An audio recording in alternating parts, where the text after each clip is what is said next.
سامنے سے حملہ کرے گا شیطان. کیا میرے نبی نے اپنا کیا حملہ ہے سامنے؟ کیا ہے؟ آخرت. 2.5 ارب انسان ہیں جو کہتے ہیں آخرت ہے ہی کوئی.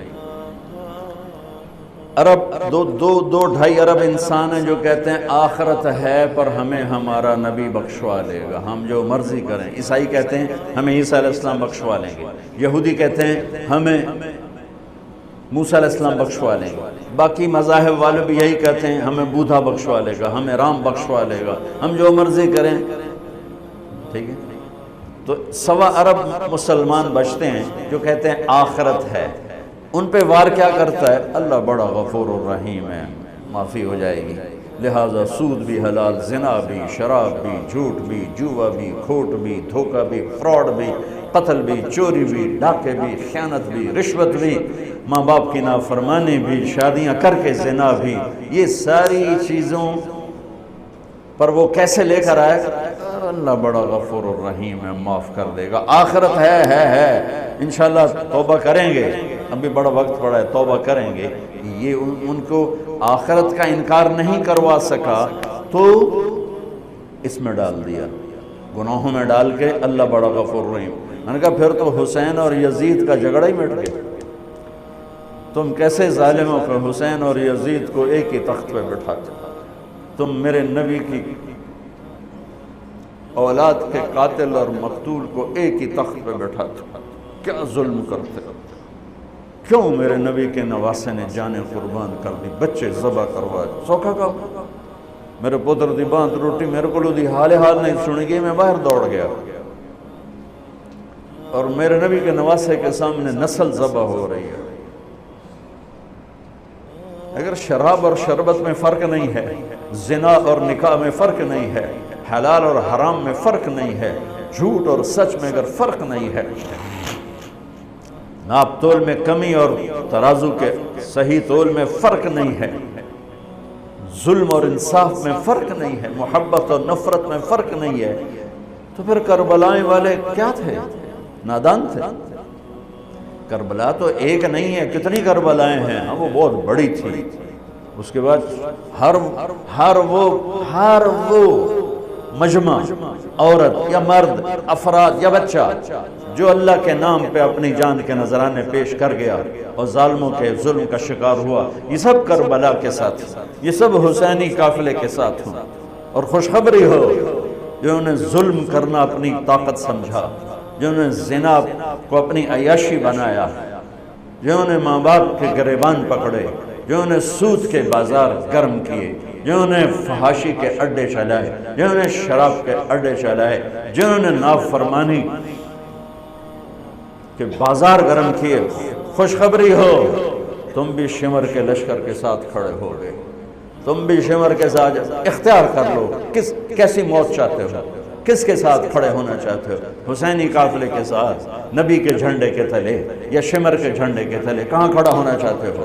اس چند روزہ مٹ جانے والی زندگی. وَمَا الْحَيَاةُ الدُّنْيَا إِلَّا مَتَاعُ الْغُرُورِ لَعِبٌ وَلَهْوٌ وَزِينَةٌ وَتَفَاخُرٌ بَيْنَكُمْ وَتَكَاثُرٌ فِي الْأَمْوَالِ وَالْأَوْلَادِ كَمَثَلِ غَيْثٍ أَعْجَبَ الْكُفَّارَ نَبَاتُهُ ثُمَّ يَهِيجُ فَتَرَاهُ مُصْفَرًّا ثُمَّ يَكُونُ حُطَامًا وَفِي الْآخِرَةِ عَذَابٌ شَدِيدٌ وَمَغْفِرَةٌ مِّنَ اللَّهِ وَرِضْوَانٌ وَمَا الْحَيَاةُ الدُّنْيَا إِلَّا مَتَاعُ الْغُرُورِ. دھوکے کا گھر، مچھر کا گھر، مکڑی کا جالا، کسراب بقیۃ یحسبہ الظمآن ماء. ریت میں پانی نظر آتا ہے، پانی نہیں ہے، دھوکہ ہے. اس دھوکے کے پیچھے کون سا سودا امت کرتی ہے؟ فیصلہ کر لو. ہاں، شیطان کا پہلا حملہ آخرت کوئی نہیں. ہم نے کہا ہے تو پھر دوسرا حملہ پیچھے سے حملہ کیا ہے؟ دنیا اتنی خوبصورت کر کے دکھائے گا، دنیا پیچھے، کہ جنت یاد ہی نہیں رہے گی. کہے گا یہی جنت ہے. گلستان کالون گندا نالا تے نام گلستان کالونی. پتہ نہیں کیوں جو بے وقوف ہیں جنہیں دا نام گلستان کالونی رکھے. وچ گندا نالا گزر رہا ہے، نام گلستان. اکھیاں ہیں کوئی نہیں تے نام چراغ شاہ. کھوتے دا مالک میں نہیں تے نام سوار شاہ. شادی ہوئی نہیں تے نہ اولاد شاہ. گلستان میں جو جوہر بھرے پڑے اور نام گلستان کالونی، پیچھے سے حملہ کروں گا، وہ کیا ہے؟ کہوں گا دنیا بڑی خوبصورت ہے، اس میں پھنسا تو بہت سے اس میں پھنس جائیں گے۔ آخرت ہے، اللہ غفور الرحیم ہے، آپ پہ وکھی جس، اور دنیا میں الٹے ہاتھ سے حملہ کروں گا، وہ کیا ہے؟ زنا، شراب، چوری، ڈاکہ۔ ادھر الٹا اس ہاتھ پہ وہ گناہوں والا فرشتہ بیٹھا ہے، گناہ لکھنے والا، گناہوں والا نہیں، گناہ لکھنے والا فرشتہ۔ تو چوریاں، ڈاکے، ظلم، ستم، برائیاں، ایک پوری لائن، کتنا بڑا مجمع اس میں چلا گیا ہے۔ ادھر سے حملہ کروں گا، ادھر کیا ہے؟ نیکیوں کا فرشتہ۔ ایک طبقہ ہوگا جو آخرت کو نہیں بھلائے گا، جو دنیا کے چکر میں نہیں آئے گا، جو شراب زنا کے چکر میں نہیں آئے گا، جو سود جھوٹ میں نہیں آئے گا، وہ نیک پاک ہوں گے۔ ان کو کیسے چکر دے گا؟ انہیں نیکی کے تکبر میں پھنسائے گا۔ یہ پہلی صف دے نمازی جڑن، ان کو وہ زنا کی دعوت نہیں دے گا، جھوٹ بولنے کی دعوت نہیں دے گا، ان کو نیکی کے تکبر کی مار دے گا۔ یا ویکھا جو کی کر رہا ہے، اور ویکھا جو کی کر رہا ہے، اور انہوں ویکھا جو یہ ساری آنکھیں اوروں پہ ان کو لگوا دے گا، وہ ایسا وہ ایسا، اور میں تو اللہ کا فضل ہے، ہم تو اللہ کے فضل سے، اور وہ تو ایسے اور ہم تو اللہ کے فضل سے، ان کے بچے ایسے ہمارے بچے اللہ کے فضل سے۔ ان کو نہیں پتہ یہ نیکی کے تکبر میں پھنس چکے ہیں، اور نیکی کا تکبر اسی طرح انسان کو برباد کرتا ہے جیسے زنا برباد کرتا ہے، جیسے سود اور جھوٹ برباد کرتا ہے، جیسے ماں باپ کی نافرمانی، جیسے بددیانتی، رشوت، جیسے چوری ڈاکے انسان کو ذلیل و خوار کرتے ہیں، ایسے ہی نیکی کا تکبر انسان کو تباہ و برباد کر دیتا ہے۔ شیطان زنا کیتا ہے، اپنی نیکی دے تکبر شاید میں سارے آسمان سجدوں سے بھر دیے، دھرتی کو سجدوں سے بھر دیا، انا خیر منہم، میں چنگا تے ماڑا ہے، اللہ کا دفع ہو جائے نامراد۔ نیکی کرنا بھی مشکل ہے اور اس کو سنبھالنا اس سے بھی مشکل ہے۔ اس لیے میرے بھائیوں، میں ہاتھ جوڑ کے کہتا ہوں، جن کو اللہ نے نیکی کی توفیق دی ہے، اس زبان سے یہ زبان کسی پہ نہ چلانا ورنہ تم پہ چل جائے گی۔ یہ ان آنکھوں سے کسی کے عیب نہ دیکھنا ورنہ گرفت میں آ جاؤ، کسی کو حقیر نہ جانا۔ اب شیطان حملہ کرتا ہے، آخرت بلاتا ہے، دنیا رنگین دکھاتا ہے، نافرمانی میں ڈالتا ہے، نیکی کے تکبر میں ڈالتا ہے، تو اب کیا کرے؟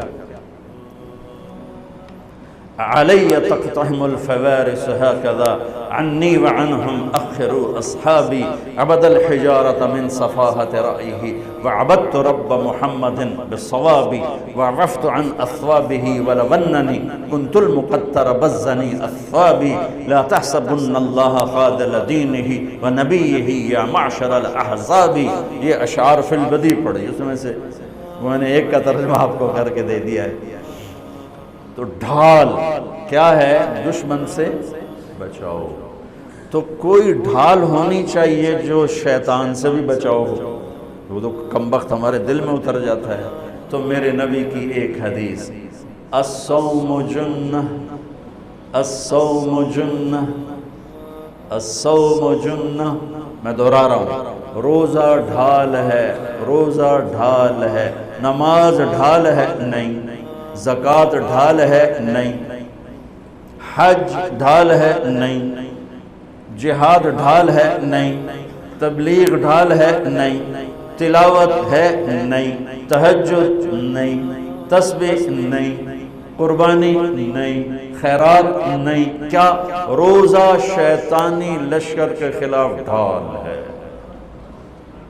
اس لیے میرے نبی رمضان کے آنے کو پورا سیلیبریٹ کرتے تھے، اتنا نہ حج، نہ نماز، نہ روزہ، نہ زکوٰۃ، جتنا حج کو، روزے کو میرے نبی استقبال کرتے تھے۔ کوشش فرمائیں ہمارے روزے قبول ہوں، اور اس میں جو چیزیں اللہ کو پسند ہیں وہ کرتے جائیں گے تو انشاءاللہ روزہ قبول ہو جائے گا۔ تراویح کا اہتمام فرمائیں، تہجد کا اہتمام فرمائیں، بہت آسان ہے، کھانا کنٹرول میں رکھیں۔ جو اس پر افطاری پہ جو تباہی مچاتے ہیں نا، اگر وہ چھوڑ دیں تو پھر کوئی مسئلہ نہیں، تراویح پڑھنا بھی، تہجد پڑھنا بھی، ہلکا سا کھائیں، تھوڑا سا کھائیں، کوئی فروٹ لے لیں، کوئی پکوڑا لے لیں، کوئی ایک آدھ کھجور لے لیں، ایک گلاس 1.5 گلاس سادہ پانی ٹھنڈا نہ ہو وہ پی لیں، اور نماز پڑھ کے چائے پی لیں اور عشاء پڑھ کے تراویح پڑھ کے جو مرضی کھانا ہے کھا تو پھر انشاءاللہ آسان ہوگا. لیکن جو حال ہوتا ہے سموسیاں دا پکوڑیاں دا وہ تو نماز ہی نہیں کسی پڑھنی تراویح کہیں پڑھنی اٹھے نالے کھول کے ڈٹھے پائے ہوں. چلو سنتیں ادا کرو.